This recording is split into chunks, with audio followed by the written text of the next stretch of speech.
So this is how we prepare every time. This not just only for the parent stocks na papasok.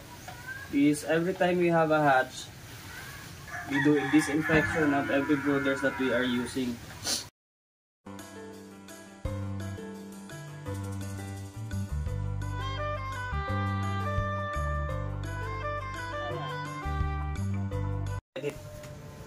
Okay, what is up mga kamanok? This is Pong of Bootnest Bugana Farm.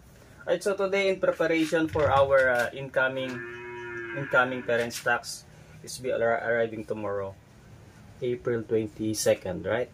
Tentatively, if there's no delay, we will be receiving our flocks tomorrow morning. So as part of our preparation, we will be disinfecting our brooder cages with this thing. Okay, so this is a glutaquat, or this is a glutaraldehyde based solution for disinfection and foot bath. So ito siya. This one I bought. Ayan, so baka naman dyan sa glutaquat. This 4 liters for 1,000 pesos. Okay, so in every liter of water, this galloner here is 2 liters. So 2 ml of this solution of glutaquat every liter of water. So since we have 2 liters, we will be using 4 ml of glutaquat or glutaraldehyde based solution for disinfection. So since wala akong scoop or like pantakal, or so I will be making guessing. So mag-ano lang ako ng isang takip dito, and then so isang takip for 2 liters of water. Actually matapang na ito. Well, mas gusto ko itong matapang ngayon kasi better for disinfection. Actually hindi na lang na disinfect ko na rin naman itong brooder cages like 2 weeks back, because I was expecting supposedly ang dating ng ating parent stocks ay last February, but then yun nga, nagkaroon ng delay, so na-delay tayo. Arrival is ayun, so nag-disinfect na rin ako kahapon using this solution also. So second natin, yesterday na disinfect na natin ito. We will just be doing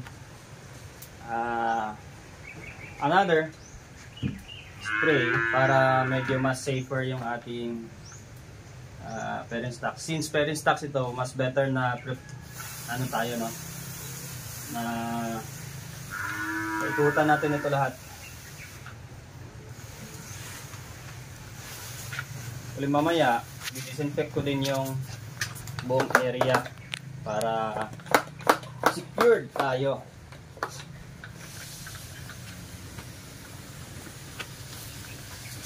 Lahat po ito, no, para hindi naman sobrang basa, na at least mabasa yung surface, para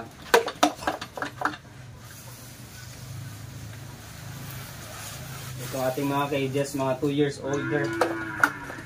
old na itong mga to or more.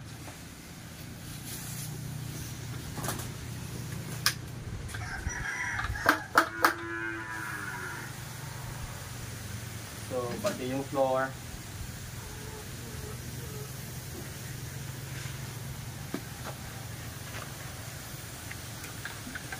Ayan.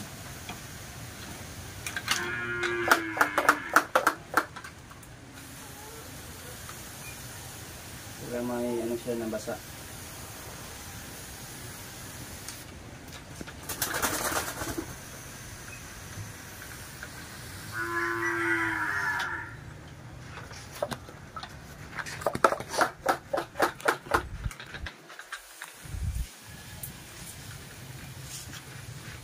Disinfect na natin ito kahapon. Ano na lang ito, follow up na lang ito. Just to make sure na safe, magiging safe yung ating mga parent stocks.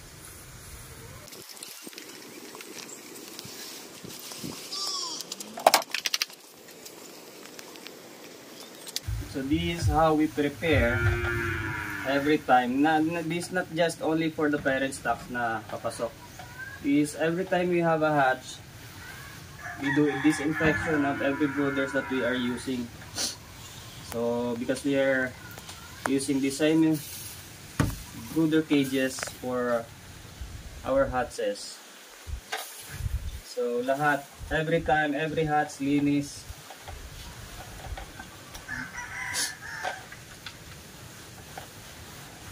Para safe yung ating mga sisiw.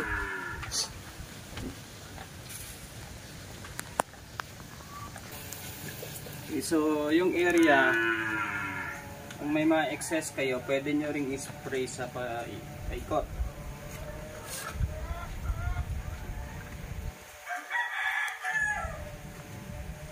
Okay, so ngayon naman, babalawan lang natin itong mga sako, and we will hang and disinfect ito.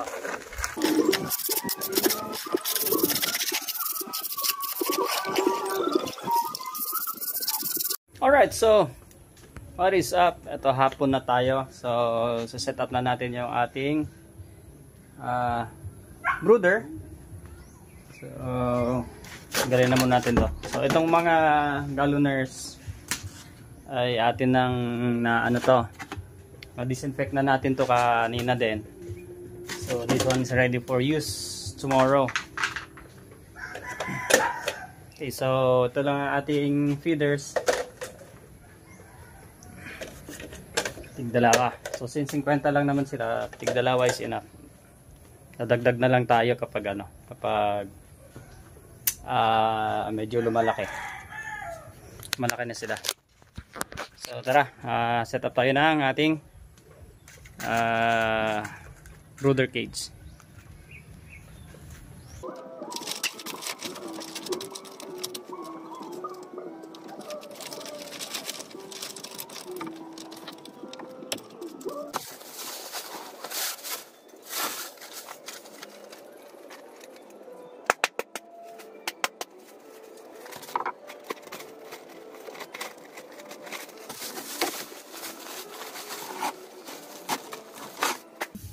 Okay, so may ipa na tayo. Just make sure lang na yung ipa nating ilalagay ay bago. Okay. Hindi maalikabok ba?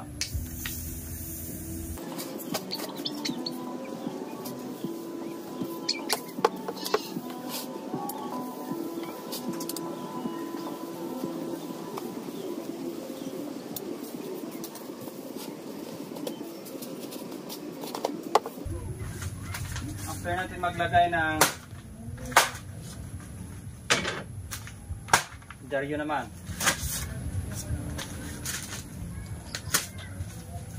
these are newspapers na ginagamit. Ito yung beddings natin sa ating mga sisig. It's for ano na to, at na patong.